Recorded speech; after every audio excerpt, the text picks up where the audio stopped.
the unsolved horror of the Setagaya Family Massacre. On the final night of the 20th century, while the rest of Tokyo celebrated the dawn of a new millennium, the Miyazawa family met a fate so chilling it would become one of the most haunting unsolved crimes in Japanese history. Mikio Miyazawa, 44, was a dedicated father and publishing executive. His wife, Yasuko, was a kind and caring homemaker. Their daughters, 8-year-old Nana and 6-year-old Rei, were energetic, joyful, and loved by everyone who knew them. The family lived in a quiet residential duplex in the Setagaya ward next to Yasuko's mother. Though the neighborhood was slowly emptying due to a redevelopment project, the Miyazawas remained the last light on in an increasingly quiet street. On December 30th, 2000, the family went about their evening as usual. Dinner, television. The kids played. Laughter echoed through the halls. But as the city outside lit up with anticipation for Y2K and the new century, something or someone was watching. The next morning, Yasuko's mother noticed something strange. No sound from next door. She knocked. No answer. Using her spare key, she let herself in. What she found was a scene straight out of a nightmare. Mikio was found at the foot of the staircase, stabbed repeatedly. It was clear he had fought back. Upstairs, Yasuko and both children were discovered in their beds, stabbed to death. Rei, the youngest, had been strangled. The brutality of the scene stunned investigators. There was blood everywhere. But what truly disturbed them came next. The killer hadn't fled.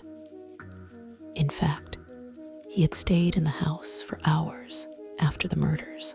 He ate the family's melon, drank barley tea, used the toilet, and didn't flush.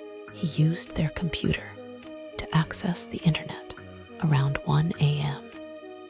He went through drawers and paperwork. He even left his clothes behind.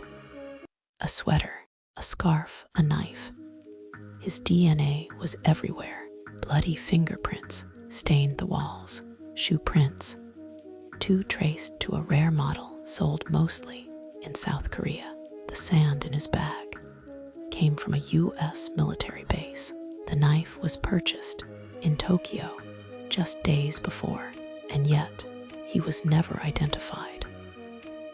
Despite launching the largest criminal investigation in Japanese history, over 280,000 officers involved, 12,000 suspects questioned, police made no arrest. DNA profiles were created. Behavioral analysts consulted. Nothing fit. Was it a targeted killing, a thrill kill, or something more sinister? Some suspected Mikio had an argument with local teens over noise near a skate park. Others suggested a foreign intruder or even a military-trained killer. Given the precision and calmness of the scene, there were whispers of cult involvement, Yakuza, but nothing explained why he stayed, why he made himself at home, why he was so comfortable in the aftermath of such violence. Over time, leads dried up, hope faded, and the house itself became a museum of horror preserved as a cold case command center, untouched for over 2 decades. Its windows are shuttered. Its walls still hold the silence of that night. Every December 31st, police hold a moment of silence in front of the Miyazawa home, and every year, the case remains unsolved. The ghost of the man who did it still lingers, faceless in the crowd. One family, one night, a home turned tomb. Who was the man that walked their halls after death? Why did he stay? And how, after all this time, can no one find him? Thanks for watching Whispers in the Static. Please don't forget to like and subscribe for more haunting mysteries like this.